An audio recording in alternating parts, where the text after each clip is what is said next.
എന്റെ ഗുരുവായൂരപ്പ, ഇതാരായി വന്നിരിക്കുന്നേ? നമസ്കാരം. നമസ്കാരം. നമസ്കാരം. നമസ്കാരം. ആ വാടാ മക്കളെ.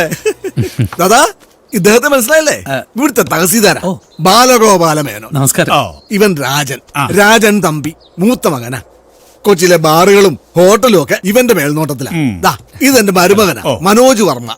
രണ്ടാമത്തെ മകള് രാധാമണിയുടെ ഭർത്താവാ.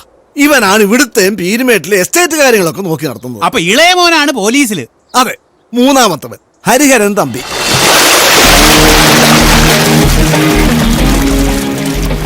അവൻ സിറ്റി പോലീസ് കമ്മീഷണറായിട്ട് ചാർജ് എടുത്തിട്ട് 2 മാസമേ ആയുള്ളൂ. ഇനി അവനൊരു പെണ്ണന്വേഷിക്കുന്ന തിരക്കിലായി ഇപ്പൊ ഞങ്ങള്. എന്റെ മോനായതുകൊണ്ട് പറയല്ല കേട്ടോ, ഒരു ദുസ്വഭാവവും ഇല്ല, വലിക്കില്ല, കുടിക്കുകയില്ല. പിന്നെ വേറൊരു കാര്യം, 10 പൈസ പോലും കൈക്കൂലി വാങ്ങുക. സത്യം പറയാലോ, എനിക്കൊരു മോൾ ഉണ്ടായിരുന്നെ ഞാൻ കെട്ടിച്ചു കൊടുത്തേനെ. സാറിനെ കൊണ്ട് ഫിനിഷ് ചെയ്താട്ടെ, എന്നാ പിന്നെ നേരം കളയാൻ നമുക്ക് ആ സ്ഥലവും കണ്ടിട്ടില്ല.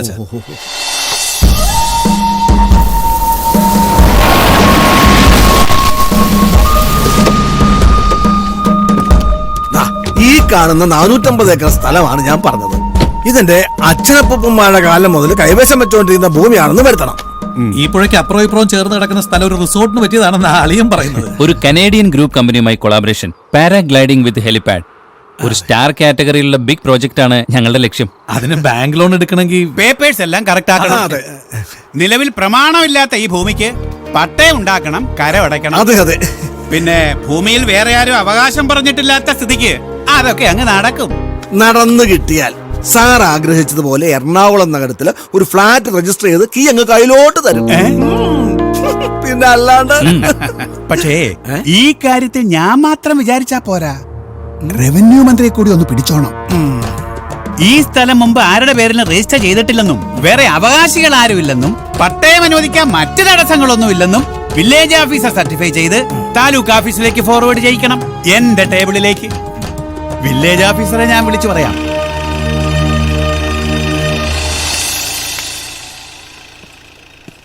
ഇല്ല സർ, പറഞ്ഞു കേട്ടിടത്തോളം ഇത് രാജഭരണകാലത്ത് കൈമറിഞ്ഞു പോയ ഭൂമിയാണ്. 100 കൊല്ലം പഴക്കമുള്ള ചെമ്പ് പട്ടയങ്ങളുടെ ഡീറ്റെയിൽസ് ഇവിടെ റാക്കി കാണാൻ സാധ്യതയുണ്ട്. അതൊക്കെ പരിശോധിക്കാനുള്ള ഒരു സാവകാശം വേണം. പഴയത് ചകഞ്ഞെടുക്കാനൊന്നും മെനക്കെടണ്ട. ആ ഭൂമിയിൽ വേറെ അവകാശികളിൽ നിന്നുള്ള ഒരു സർട്ടിഫിക്കറ്റ് എന്റെ ഓഫീസിലേക്ക് ഫോർവേഡ് ചെയ്താൽ മാത്രം മതി. ഞാൻ നോക്കട്ടെ സർ.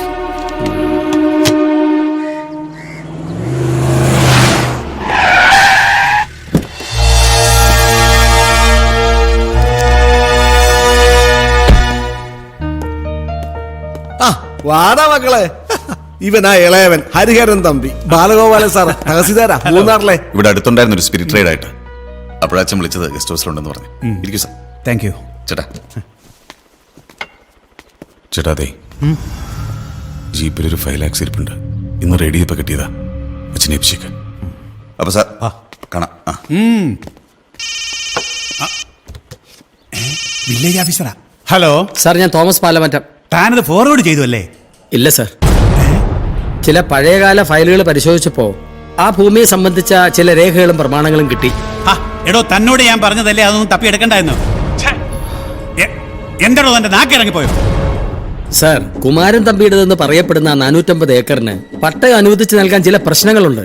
എന്തു പ്രശ്നം? സർ, റെക്കോർഡ് പ്രകാരം സാറ് പറഞ്ഞ സ്ഥലം പള്ളി പണിയാനും പള്ളിക്കൂടം കെട്ടാനും അനാഥ മന്ദിരത്തിനുമായി അന്നത്തെ മഹാരാജാവ് വലിയ കോയി തമ്പുരാൻ ക്രിസ്ത്യൻ മിഷണറിമാർക്ക് പതിച്ചു കൊടുത്ത 750 ഏക്കറിൽ പെട്ടതാണ്. ഇവിടുത്തെ വലിയ പള്ളിയോട് ചേർന്ന് കിടക്കുന്ന ആ 450 ഏക്കർ സ്ഥലം പള്ളി വക തന്നെയാണ്. എടോ, 100 കൊല്ലം മുമ്പുള്ള കാര്യങ്ങളൊക്കെ നമ്മൾ എന്തിനാടോ നോക്കുന്നേ? പള്ളിക്കാർക്ക് പോലും അറിയാത്ത കാര്യം നമ്മൾ എന്തിനാടോ കുത്തിപ്പൊക്കുന്നേ? ലാൻഡ് അസൈൻമെന്റ്, അതായത് എതിർ കൈവശ കാലഹരണ നിയമപ്രകാരം ഇപ്പറയുന്ന കുമാരൻ തമ്പിയുടെ പേരിൽ പട്ടയം ലഭിക്കാൻ ആവശ്യമായ എല്ലാ രേഖകളും അയാളുടെ കയ്യിലുണ്ട്. അതെല്ലാം അവരുണ്ടാക്കിയ വ്യാജ രേഖകളായിരിക്കും. അത് തെളിയിക്കാനുള്ള ഒറിജിനൽ നമ്മുടെ അടുത്തുണ്ട്. താനതങ്ങ് കത്തിച്ചു കളഞ്ഞേക്കോ, പ്രശ്നം തീർന്നില്ലേ? ചക്രം കൊടുക്കാവെന്ന് പറ.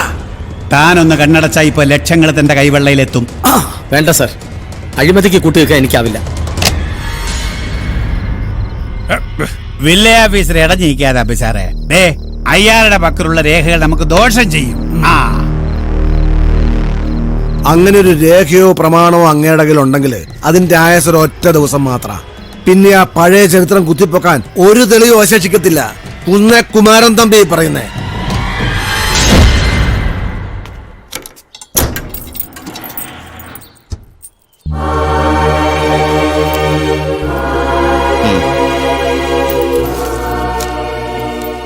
ഇനി ഈ പ്രമാണം വില്ലേജ് ഓഫീസിൽ സുരക്ഷിതമായി ഇരിക്കില്ല എന്നല്ല നിശ്ചയമുള്ളതുകൊണ്ടാ ഇത് ഇച്ചായനെ ഏൽപ്പിക്കുന്നത്.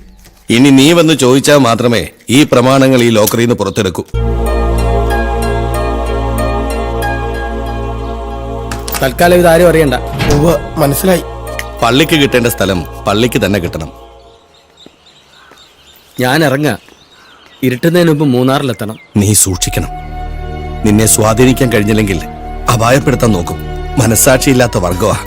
അതിനെന്നെ കണ്ടുകിട്ടിയിട്ട് വേണ്ടേ? ഞാൻ 2 മാസത്തെ ലീവ് എടുത്തിരിക്കുക. നാളെ അതിരാവിലെ വേളാങ്കണ്ണിക്ക് തിരിക്കും. വഴിപാട് കടകൾ ഒരുപാട് ബാക്കിയുണ്ട്. 1 മാസത്തെ ധ്യാനവും കൂട്ടണം. വരട്ടെ അച്ഛാ. ശരി.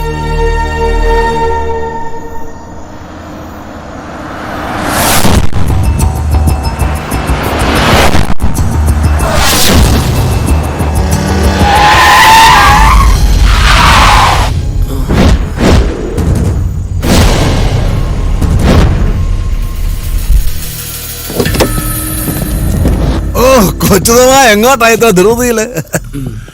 പേടിക്കണ്ട, ഇറങ്ങണോ, ഞങ്ങളൊന്നും ചെയ്യില്ല. എനിക്കാണ് കിടന്നിട്ട് ഉറക്കം വരുന്നില്ല. കൊച്ചുതോമ എനിക്ക് ചെയ്തു തരാൻ പോകുന്ന ഉപകാരത്തിന് എന്ത് പ്രത്യുപകാരം ചെയ്യുമെന്ന് ഓർത്തിട്ട് ഇവൻ പറഞ്ഞു 2 ലക്ഷം കൊടുക്കാൻ. ഞാൻ പറഞ്ഞു അത് പോരാ, ഇത് 4 ലക്ഷം ഉണ്ട്. എനിക്ക് വേണ്ട, ഞാനിത് വാങ്ങില്ല. ഈശ്വര, കാശലർജിയായ മനുഷ്യനെ ആദ്യമായിട്ട് കാണുക. വേണ്ടെങ്കിൽ വേണ്ട. അച്ഛാ ബാഗ് തുറന്നു നോക്കടാ. അല്ല, അതെടുക്കരുത്. പിടയ്ക്കാതെ ഇങ്ങോട്ട് വാടോ, വാടോ ഇങ്ങോട്ട്. എനിക്ക് ആവശ്യമുള്ള കുറെ പ്രമാണങ്ങളും രേഖകളും വില്ലേജ് ഓഫീസിൽ കാണുന്നില്ല. അത് ഈ ബാഗിനകത്ത് കാണുമായിരിക്കും. അതിലെന്തൊക്കെ വകുപ്പുകളാണ് കെണിച്ചു വെച്ചിരിക്കുന്ന അറിയാൻ ചെറിയൊരു ആഗ്രഹം, അത്രേ ഉള്ളൂ. ഇതിൽ പ്രമാണമില്ല, ഫോട്ടോസ്റ്റാറ്റാണ്. ഞങ്ങൾക്ക് വേണ്ടത് ഫോട്ടോസ്റ്റാറ്റ് അല്ല, ഒറിജിനൽ പ്രമാണങ്ങളാ. അതവിടെ? അതെന്റെ കയ്യിലില്ല. തന്റെ കയ്യിലില്ലേ? ഇത് കണ്ടോ, പണ്ട് കള്ള് ഷാപ്പിൽ എടുത്തു കൊടുക്കാൻ നിന്നപ്പോ തുടങ്ങിയ ഏർപ്പാടാ. ഞാൻ കുത്തും എന്ന് പറഞ്ഞ് പേടിപ്പിക്കാറില്ല. കുത്തിയ ശേഷമാണ് എന്റെ ഭീഷണി. ഇതുപോലെ പെട്ടെന്ന് ആശുപത്രിയിൽ എത്തിച്ചാ നീ രക്ഷപ്പെടും. ജീവൻ വേണമെങ്കിൽ വേഗം പറഞ്ഞു. എന്റെ ജീവൻ പോയാലും നിനക്കത് കിട്ടില്ല. പള്ളിയുടെ സ്ഥലം പള്ളിക്ക് തന്നെ. നീതിക്ക് വേണ്ടി പോരാടാൻ എന്റെ ഇച്ഛാനുണ്ടാവും.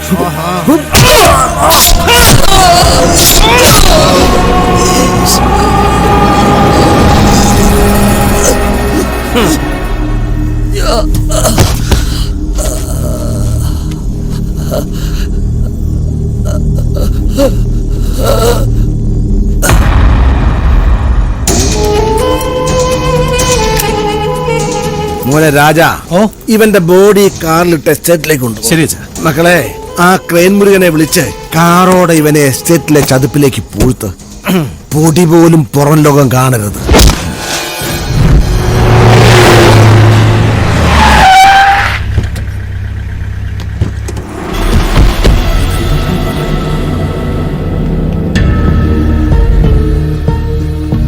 ക്യാപ്റ്റൻ വർഗീസ് മാപ്പിള.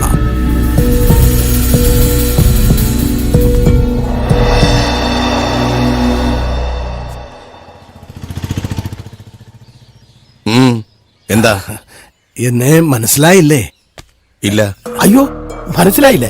ഇദ്ദേഹമാണ് കുന്നേൽ കുമാരൻ തമ്പി സാറ്. ഓ, കുന്നേൽ കുമാരൻ തമ്പി. കേട്ടിട്ടുണ്ട് ധാരാളം. എതിർക്കുന്നവനെ കൊല്ലാനും ഓച്ചാനിക്കുന്നവനെ വളർത്താനും ബഹുകേമൻ അല്ലേ? ഓ, അതൊക്കെ അസൂയക്കാര് വെറുതെ. എന്തിനാണാവോ എന്നെ കാണാൻ ഈ പൂമുഖത്തേക്ക്? ഞാൻ അങ്ങയെ കാണാനല്ല, അനിയൻ കൊച്ചുതോമയെ കാണാൻ വന്നതാ. അവനിവിടെ ഇല്ല. എവിടെ പോയി? ഒരു നീണ്ട യാത്ര പോയേക്കോ. എപ്പോ വരും? ചിലപ്പോ 1-2 മാസമൊക്കെ കഴിയും. ഈ പെണ്ണും പെടക്കൊഴിയൊന്നും ഇല്ലാത്തതുകൊണ്ടേ അങ്ങേരൊരു പോക്ക് പോയതാ. അയ്യോ, കഷ്ടമായി പോയല്ലോ. എന്താ കാര്യം? അല്ല, വില്ലേജ് ഓഫീസിലെ ചില പേപ്പേഴ്സ് കൊച്ചുതോമ ഇവിടെ ഏൽപ്പിച്ചിട്ടുണ്ടെന്ന് പറഞ്ഞല്ലോ. ഇവിടെ ആരും ഒന്നും ഏൽപ്പിച്ചിട്ടില്ല. കണിശക്കാരനും രാജ്യസ്നേഹിയും സർവോപരി സത്യസന്ധനുമായ പാലമറ്റത്തെ ക്യാപ്റ്റൻ വർഗീസ് മാപ്പിള ഈ വയസ്സാം കാലത്ത് നുണ പറയാൻ തുടങ്ങിയ മക്കളെ. ഞങ്ങൾക്കറിയാം അത് ഇവിടെ ഉണ്ടെന്ന്. ഇങ്ങ് തന്നേക്ക്. ഞങ്ങൾക്ക് ചെറിയൊരു ബിസിനസ് തുടങ്ങാൻ വേണ്ടിയിട്ടുള്ള പേപ്പേഴ്സാ. പ്രശ്നം ഉണ്ടാക്കില്ല. വേണ്ട, ഒരു ബിസിനസ് ആകുമ്പോ ഇടനിലക്കാർക്ക് ലാഭം വേണ്ടേ? എത്ര വേണമെങ്കിലും ചോദിച്ചോളൂ. ഞാൻ ദൈവത്തിന് മുതൽ വെച്ച് ബിസിനസ് ചെയ്യാറില്ല, ചെയ്യയില്ല, ചെയ്യിപ്പിക്കുകയില്ല. ഈ പറച്ചിൽ കേട്ടാ തോന്നും പാലമറ്റക്കാരൻ റിസർവ് ബാങ്ക് എടുത്ത് കക്ഷത്തിൽ കുമാരൻ വെച്ചിരിക്കും. തമ്പി, ആ ബംഗ്ലാവ് കണ്ടോ താൻ? എനിക്ക് താമസിക്കാൻ എന്റെ മകൻ അയൽക്കാരന്റെ വസ്തു പൊന്നും വിലയ്ക്ക് വാങ്ങി അതിൽ 1.5 കോടി മുടക്കി പണിത ബംഗ്ലാവാണോ അത്?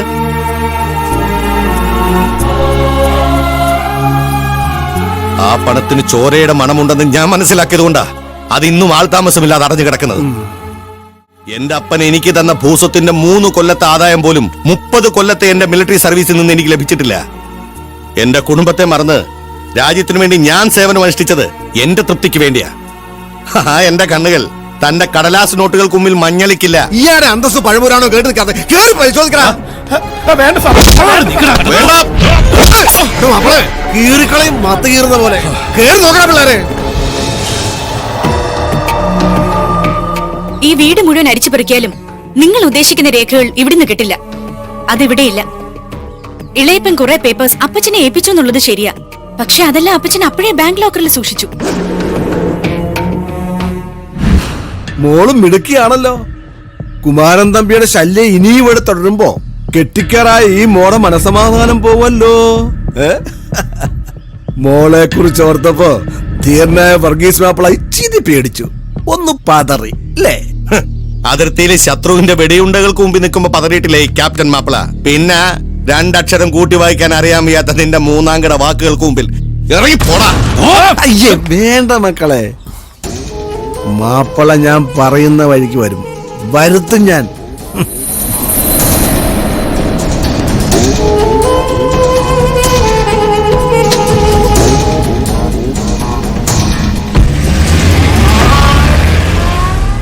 കുഞ്ഞച്ച, എന്റെ മോളുടെ ബുദ്ധി കൊള്ളാം. ബാങ്ക് ലോക്കറി വെച്ചിരിക്കാന്ന് പറഞ്ഞത് നന്നായി. ഒന്നിനും മടിക്കാത്ത കൂട്ടര കുമാരൻ തമ്പി മക്കളും അവരിനിയും വരും. നമുക്ക് മുമ്പേന്ന് ക്രിസ്റ്റിമോനെ വരുത്തിയാലോ? മിണ്ടരുത്. അവന്റെ പേര് പോലും ഉച്ചരിക്കരുത് ഈ തറവാട്ടിൽ. എന്നെ അവനെ തെമ്മാടിക്കുഴയിൽ അടക്കിയെന്ന് വിശ്വസിക്കുന്നവനാ ഞാൻ. അവന്റെ സഹായം തേടുന്നതിനേക്കാളും നല്ലത് ആ കുമാരൻ തമ്മിയുടെ കൈ കൊണ്ട് വരിക്കുന്നതാ.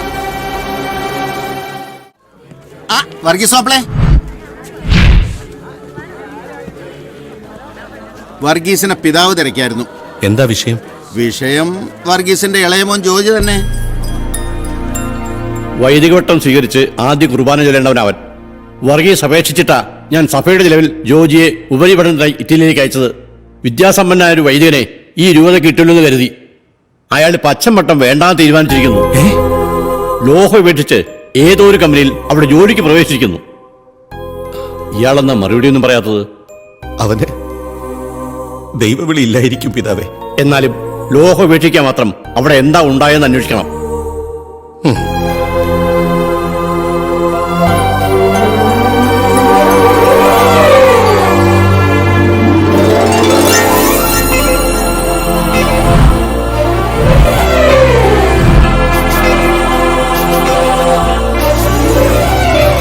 എന്റെ കർത്താവേ, ഒരു വൈദികനാവാൻ റോമിലേക്ക് ഉപരിപഠനത്തിനെത്തിയ എന്റെ മുന്നിലേക്ക് എന്തിനാണ് കർത്താവെ നീ തള്ളിവിട്ടത്? ആ മാൻപേട കണ്ണുകളുള്ള മാലാഖി റോമിൽ നിന്ന് അവളുടെ താമസ സ്ഥലമായ ഈ ലണ്ടൻ മഹാനഗരത്തിലേക്ക് എന്നെ കൊണ്ടെത്തിച്ചത് അവളുടെ ആ ചിരിയല്ലേ? കർത്താവിന് മാത്രം ധ്യാനിച്ചേർന്ന് എന്റെ മനസ്സിൽ, എന്റെ കണ്ണിൽ എന്തിനവളുടെ രൂപം നീ കാണിച്ചു തന്നു? ചൈനാവൻ മതിലിന്റെ പൊക്കമുള്ള സെമിനാരിയുടെ മതിൽ ചാടിക്കടക്കാൻ എന്റെ മനസ്സിനെ പ്രലോഭിപ്പിച്ചത് കർത്താവ് തന്നെയല്ലേ? പറയൂ, ഇനി ഈ ദാസൻ എന്താണ് ചെയ്യേണ്ടത്? എന്താ അങ്ങയുടെ അഭീഷ്ടം അതാണെങ്കിൽ ഇപ്പോൾ ഈ നിമിഷം എന്റെ മുമ്പിലൂടെ അവൾ കടന്നു വരണം. എങ്കിൽ മാത്രമേ ഞാൻ ആ ജീവിതത്തിലേക്ക് പോകൂ കർത്താവേ. കർത്താവേ, സമയത്ത് തന്നെ അവൾ വരുത്തണേ. എന്നും പതിവ് പോലെ അവൾ തെറ്റിക്കാണ്ട് വരണേ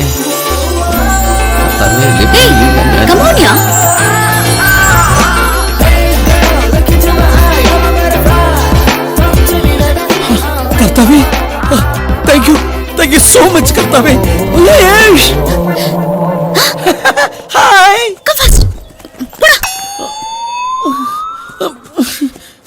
കണ്ടില്ലേ കർത്താവേ, എത്ര നാളെ അവളിങ്ങനെ മൈൻഡിലാണ് പോണത്. എന്ത് ധൈര്യമായിട്ട് പോയി വളച്ചോളാനോ? എങ്കിൽ ഞാൻ അവള് വിടില്ല കർത്താവേ, വിടില്ല ഞാൻ.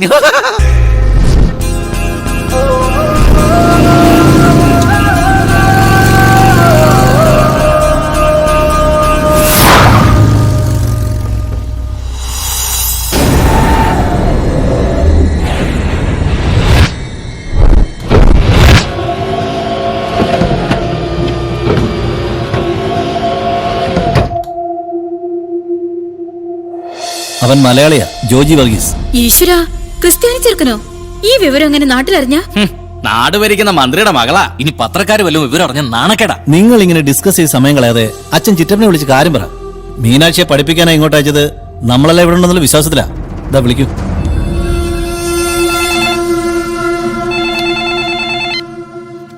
ഹലോ, ശേഖരൻകുട്ടിയാ? കൊടുക്കാം. ആരാടോ? ചേട്ടനാ, ലണ്ടനിൽ നിന്ന്. ഏട്ടാ, നിനക്ക് തിരക്കില്ലല്ലോ? ഇല്ല, ട്രിവാൻഡ്രത്തേക്ക് പുറപ്പെടാതിരിക്കാം. അച്ഛനും കന്നേ, ഞാൻ പറയാം. ചിറ്റപ്പ, ഞാനാ വിനോദ്. വിനോദ്, 2-3 ദിവസമായല്ലോ മീനുട്ടി വിളിച്ചിട്ട്. അവൾക്ക് എക്സാം അല്ലേ? ഓ സോറി, എക്സാമിന്റെ കാര്യം ഞാനങ്ങ് മറന്നുപോയി. മീനാക്ഷിക്കൊരു പയ്യനുമായിട്ട് അടുപ്പം. അന്വേഷിച്ചപ്പോ ഒരു ക്രിസ്ത്യാനി ചെറുക്കനാ. കൊല്ലും ഞാൻ അവളെ. ഇതിന്റെ പേരിൽ എടുത്തിയാടിയിട്ടൊന്നും കാര്യമില്ല. നമ്മൾ ഈ കാര്യം അറിഞ്ഞതായിട്ട് ഭാവിച്ചാലാ കുഴപ്പം. ആ പയ്യന്റെ കാര്യം ഞാൻ നോക്കിക്കോളാം. വിനോദ് ഒരു കാര്യം ചെയ്യും, തന്ത്രപൂർവ്വം അവളെ നാട്ടിലെത്തിക്കും.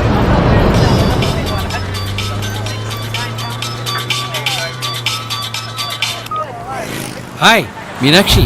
ജോജി, എന്താ എന്തു പറ്റി? എന്തിനാ കരയണേ? ജോജി, നാളത്തെ മോർണിംഗ് ഫ്ലൈറ്റിൽ ഞാൻ നാട്ടിലേക്ക് പോവാ.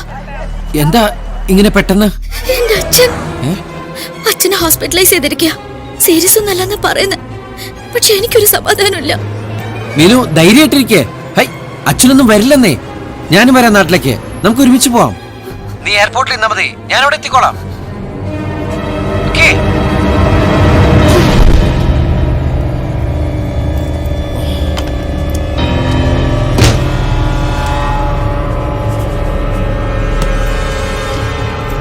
Good morning.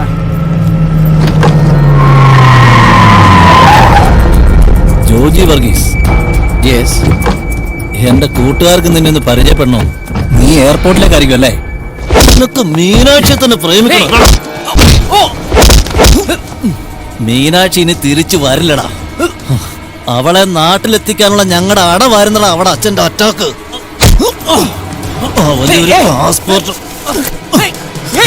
പാസ്പോർട്ട് നിനക്ക് ഹോം മിനിസ്റ്ററെ മോളെ തന്നെ പ്രേമിക്കണം അല്ലടാ? ജോജി വർഗീസ് മാപ്പിള.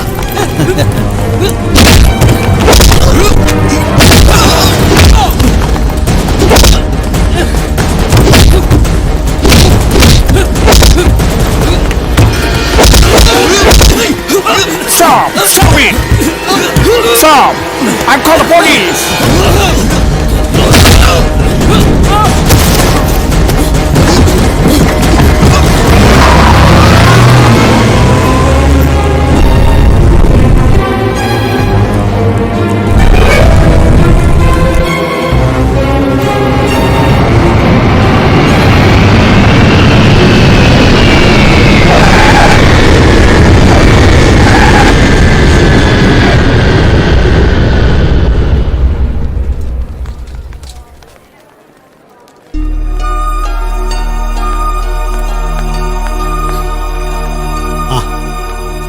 അച്ചോട്ടാ, എന്താ അച്ഛന് പറ്റിയത്? ഇപ്പൊ എങ്ങനെയുണ്ട്?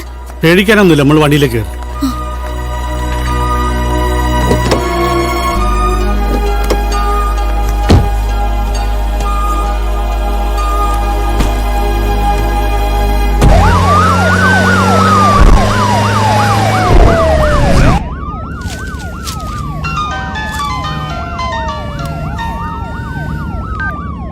എന്താ വിജി? എന്താ നീ പറയുന്നത്? അച്ഛനെ എയർപോർട്ടിൽ പോയത്. തൽക്കാലം നീ ആരെയും ഒന്നും അറിയിക്കണ്ട. എന്താ സാർ? പുരുഷോത്തമ, എല്ലാ പരിപാടികളും ക്യാൻസൽ ചെയ്തേക്കും. വണ്ടി തിരികെ എറണാകുളത്തേക്ക്. IG ചന്ദ്രദാസ് എവിടെയുണ്ട്? IG ഹോം സെക്രട്ടറി കൊച്ചി തന്നെ ഉണ്ട് സാർ.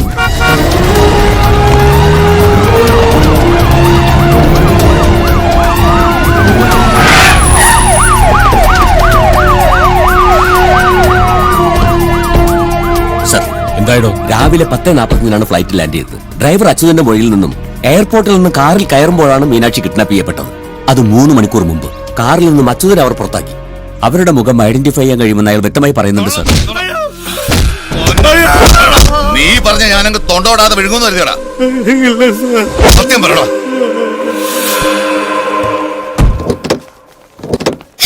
ഓടിപ്പോകരുത്, നീ ഇരിക്ക്. വണ്ടി എടുക്ക്.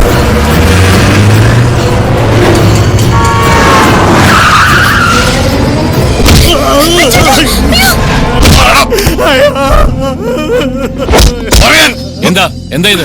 കഴിഞ്ഞ 30 വർഷമായിട്ട് ഇയാൾ എന്റെ വീട്ടിലെ ഡ്രൈവറാ. വിശ്വസിക്കാം? Sorry sir. സാരല്ല, പോട്ടെ, താനകത്തേക്ക് പോ. സർ 10 മിനിറ്റ് മുമ്പ് ഒരു കോൾ വന്നിരുന്നു. മാഡമാണ് അറ്റൻഡ് ചെയ്തത്. വിജി, നമ്മുടെ മോള് അവരെന്താ പറഞ്ഞത്? മോള് സുരക്ഷിതമായി അവരുടെ അടുത്തുണ്ടെന്ന് മാത്രം. പിന്നെ കട്ടായി. സാർ, മാഡത്തിന് വന്ന കോൾ നമ്പർ ട്രേസ് ചെയ്തോ? ട്രേസി ഇൻഫർമേഷൻ കൊടുത്താണ് സാർ. ഹലോ.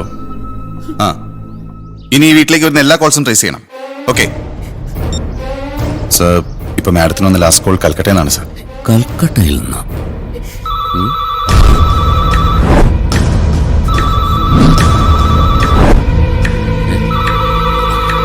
വേണ്ട, ഞാൻ അറ്റൻഡ് ചെയ്തോളാം.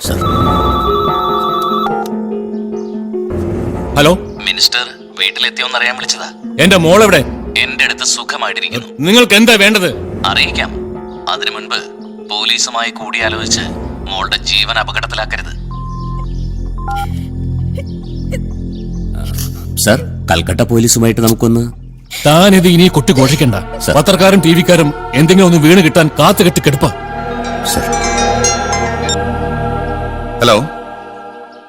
Okay, thank you sir. ഇപ്പൊ വന്ന കോൾ ബോംബെ നിന്നാണ്. ഇത്തരം സംഘങ്ങൾ നോർത്തിൽ സർവ്വസാധാരണമാണ്. റാൻസം ഡിമാൻഡ് ചെയ്യും, ചിലപ്പോൾ കൊടുക്കേണ്ടിയും വരും. പോലീസിന്റെ നീക്കങ്ങൾ അവരറിഞ്ഞാൽ നമ്മുടെ കുട്ടിക്കാണ് ആപത്ത് എന്ന് കരുതി പോലീസ് അന്വേഷിക്കേണ്ടതാണോ? അന്വേഷിക്കണം. മകൾ സുരക്ഷിതമായി തിരിച്ചെത്തിയതിനു ശേഷം മാത്രം.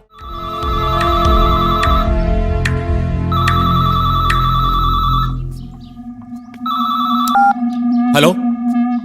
ഇപ്പോൾ ഞങ്ങൾക്ക് വേണ്ടത് 1 കോടി രൂപയാണ്, ക്യാഷ്. അത് എപ്പോൾ, എവിടെ വെച്ച്, എങ്ങനെ കൈമാറണമെന്ന് അറിയിക്കാം. ഇത്രയും വലിയ തുക ഞാൻ അതിനാര് കൊടുക്കുന്നു സാർ ഈ തുക? ഇതാണ് പോലീസിന്റെ എടുത്തിയാട്ടം. ഒരു കുട്ടിയുടെ ജീവൻ പണയം വെച്ചിട്ടല്ല പോലീസിന്റെ എഫിഷ്യൻസി കാണിക്കേണ്ടത്. പണത്തിന്റെ കാര്യം ഓർത്ത് സാറ് വിഷമിക്കണ്ട, അത് ഞാൻ ശരിയാക്കി തരാം.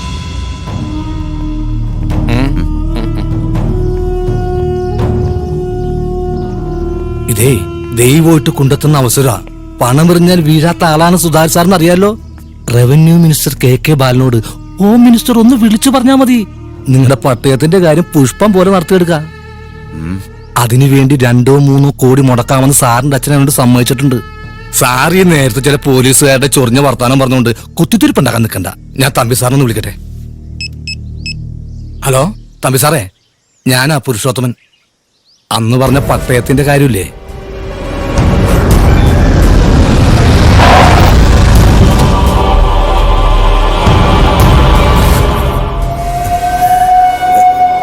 നമസ്കാരം. ഇതില് 3 C ഉണ്ട്. 3 കോടി. അത്രയും ഞാൻ ചോദിച്ചില്ലല്ലോ. ആവശ്യം വന്നാ ഇരിക്കട്ടെന്ന്. വേണ്ടി വന്നില്ലെങ്കിൽ തിരിച്ചു കൊടുക്കാലോ. തമ്പി സാറിനെ കുറിച്ച് സാറിന് അറിയാൻ പറഞ്ഞാ നല്ലവനാ. ഈ പാവങ്ങളെ സഹായിക്കാനുള്ള മനസ്സുമായിട്ട് വെമ്പൽ കൊള്ളുന്ന ഒരു പാവപ്പെട്ട കോടീശ്വരൻ. എന്നാ പിന്നെ ഞാൻ അങ്ങോട്ട്. ശരി. ഞാനൊന്ന് യാത്രയാക്കിട്ട് വരാം. എടോ എന്റെ പട്ടയത്തിന്റെ കാര്യം. മന്ത്രിയുടെ മോളെ പട്ടടയിലേക്ക് എടുക്കോ ഇല്ലെന്ന് പറയാൻ പറ്റുന്ന നേരത്തെ പട്ടയത്തിന്റെ കാര്യം ഞാൻ ഏറ്റുന്നേ. അങ്ങനെ പോയാല എന്റെ കമ്മീഷന്റെ കാര്യം 3%. കാശ് ഇങ്ങോട്ട് കിട്ടിയതല്ല, അങ്ങോട്ട് കൊടുത്തതാ. അയ്യോ, മന്ത്രി ഇങ്ങോട്ട് വാങ്ങിക്കുമ്പോഴാണ് സാർ നമുക്ക് കമ്മീഷൻ. അത് മതി. എടാ, എന്തിനും ഏതിനും ഇടിച്ചു കയറി മന്ത്രിയുടെ കൂടെ നിന്നോണം. ഈ ബന്ധം തുറന്നു കൊണ്ടുപോകേണ്ടത് നമ്മുടെ ആവശ്യമാ. മനസ്സിലായോ? വണ്ടി എടുക്കും. 1 കോടി കൊടുത്താൽ മോള് വിട്ട് കിട്ടുമെന്ന് തനിക്ക് ഉറപ്പുണ്ടോ? വീണ്ടും അവർ ഡിമാൻഡ് ചെയ്താൽ? അങ്ങനെ ഉറപ്പൊന്നും പറയാൻ കഴിയില്ല. ഈ വിഷയം കൈകാര്യം ചെയ്യുന്ന ആളുടെ മിടുക്കുപോലിരിക്കും കാര്യങ്ങൾ. I mean A mediator. മുംബൈയിലും കൽക്കട്ടയിലുമൊക്കെ ഇത്തരം സംഘങ്ങളെക്കുറിച്ച് അറിവുള്ള ഒരാൾ.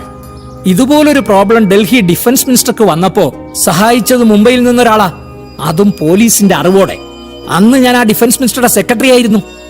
അയാൾ ഒരു ലോക്കൽ ഗുണ്ടയല്ല, പക്ക ക്രിമിനലുമല്ല, അധോലോക നായകനുമല്ല. എന്നാലോ അവർക്ക് മേലെ കാര്യങ്ങൾ തീർപ്പാക്കാൻ മിടുക്കൻ. മുംബൈ പോലീസിന്റെ ഭാഷയിൽ പറഞ്ഞാൽ എ ഹൈലി പെയ്ഡ് ഇൻഫോർമർ. എനിക്ക് അയാളിൽ വിശ്വാസമുണ്ട്, നേരിട്ട് ബന്ധവുമുണ്ട്. താൻ എന്ത് പറയുന്നു? സർ, ഹോം സെക്രട്ടറി പറയുന്നതിനോട് ഞാൻ യോജിക്കുന്നു. പക്ഷേ സൗത്ത് ഇന്ത്യയിൽ ഇങ്ങനൊരു ഓപ്പറേഷൻ ഇതിനു മുമ്പ് നടന്നിട്ടുണ്ടോ സംശയമാണ് സർ. വർമ്മ ആരെ ഉദ്ദേശിക്കുന്നത്? മുംബൈ അണ്ടർവേൾഡിലെ അയാൾക്കൊരു ഓമന പേരുണ്ട്, Sher son. Son of Sher, സിംഹക്കുട്ടി.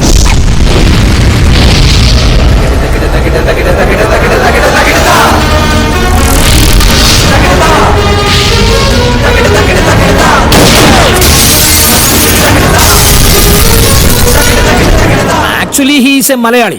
Original name is Christy. Christy Varghese Mapla.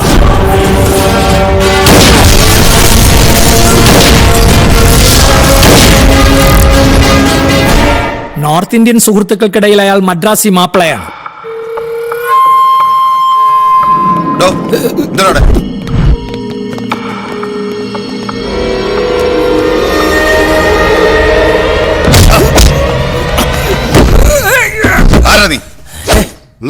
ഞാൻ ആരാണെന്ന് കേരള പോലീസിനും കേരളത്തിലെ പ്രമുഖരായ മന്ത്രിമാർക്കും എന്നെ അറിയാം. എന്നിട്ടും സാറിന് എന്നെ മനസ്സിലായില്ല. സാറേ, അയാളുടെ കുക്ക കുശിനിക്കാരൻ. നീ എന്തിനാണ് ഒളിഞ്ഞു നോക്കിയത്? ഒരു സിംഹക്കുട്ടി വരുന്നു എന്നറിഞ്ഞപ്പോ അറിയാതെ ഒളിഞ്ഞു നോക്കി പോയതാ സാറേ. അണ്ടർവേൾഡ് കിങ്, അധോലോക ചക്രവർത്തി എന്നൊക്കെ കേട്ടിട്ടേ ഉള്ളൂ. എനിക്ക് അദ്ദേഹത്തെ കാണാൻ കൊതിയാകുന്നു. പറയൂ സാർ, എപ്പോഴാ കിങ് വരുന്നത്? Hello Christy, I am Varma. See, I want to talk to a very serious matter.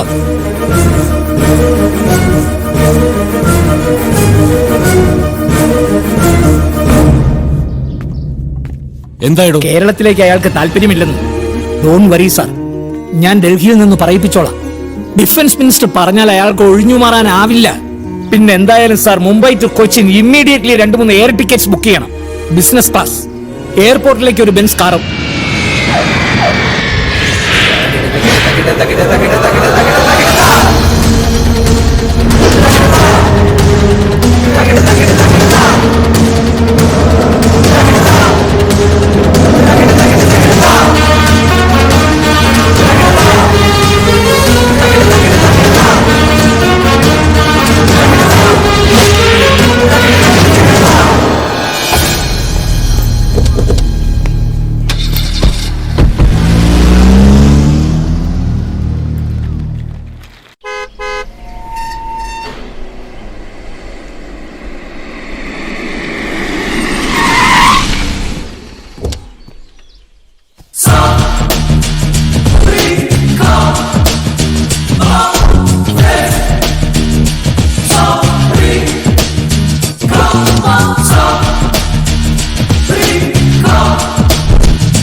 Welcome to Cochin. Minister Devilal Patel എനിക്ക് വളരെ വേണ്ടപ്പെട്ടയാളാണ്, അതുകൊണ്ട് മാത്രം.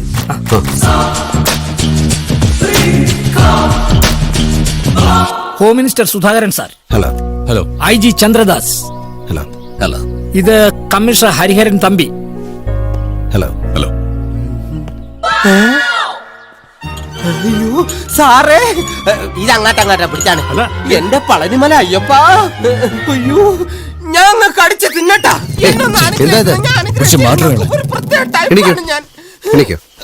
കുട്ടിക്കാലത്ത് അധോലോക സിനിമകൾ കണ്ടു കണ്ട് അധോലോക ചക്രവർത്തിയാകാൻ വേണ്ടി വീട്ടിൽ നിന്ന് നാട് വിട്ടിറങ്ങിയതാ ഞാൻ. ഇപ്പോഴും ഇവിടുത്തെ അടുക്കള ചക്രവർത്തിയായിട്ട് വാഴുന്നു. എന്നെ അനുഗ്രഹിക്കണം സാർ. നോക്കി സാറിന് പാവം കിട്ടും. എന്നെ അങ്ങനെ വലിച്ചെറിയരുത്. I am underworld king.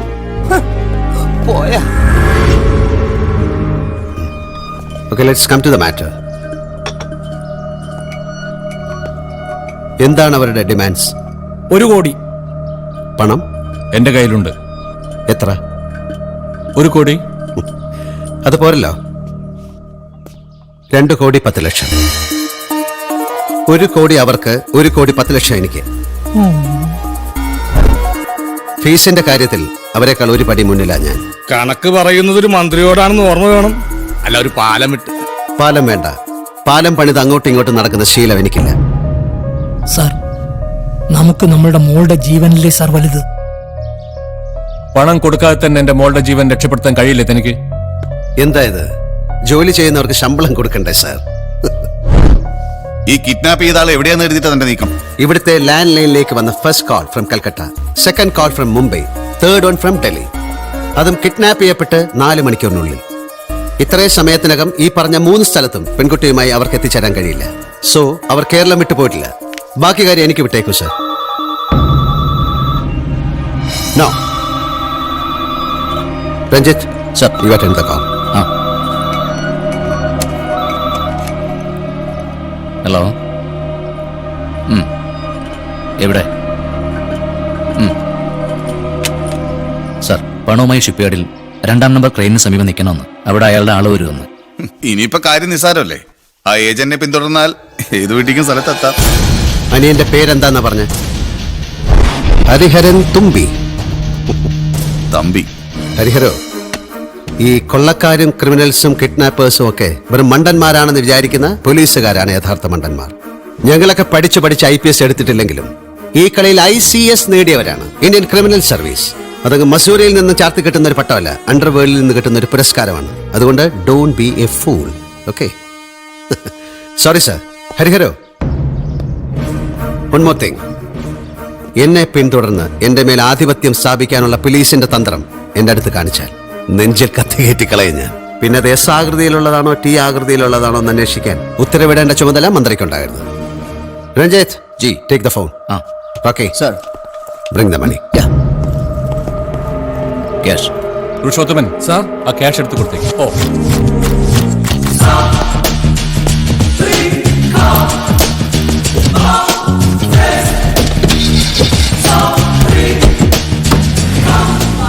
ആഭ്യന്തരമന്ത്രിയുടെ മുമ്പിൽ കിടന്നവന്റെ പ്രകടനം കണ്ടില്ലേ?